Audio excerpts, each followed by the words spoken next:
Is Loom recording your screen but not capturing audio? Whether your microphone isn't being detected, your voice sounds muted, or viewers can't hear anything at all, there are several simple fixes you can try. In this guide, I'll show you how to fix Loom audio not working in 2026. First, open Loom's recording settings and make sure the correct microphone is selected. If multiple audio devices are connected, Loom may be using the wrong one. Speak into your microphone and watch the audio level indicator.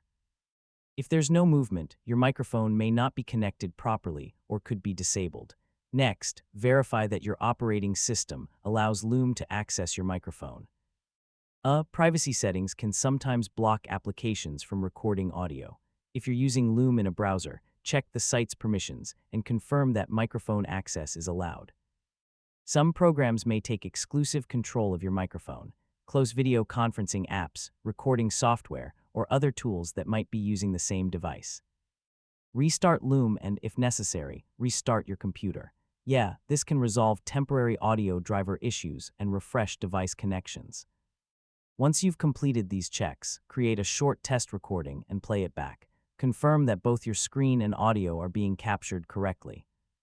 And that's how to fix Loom audio not working in 2026. By checking your microphone settings, permissions, and device connections, you can solve most audio problems in just a few minutes. So run a quick test recording and make sure everything sounds great before your next project. Thanks for watching.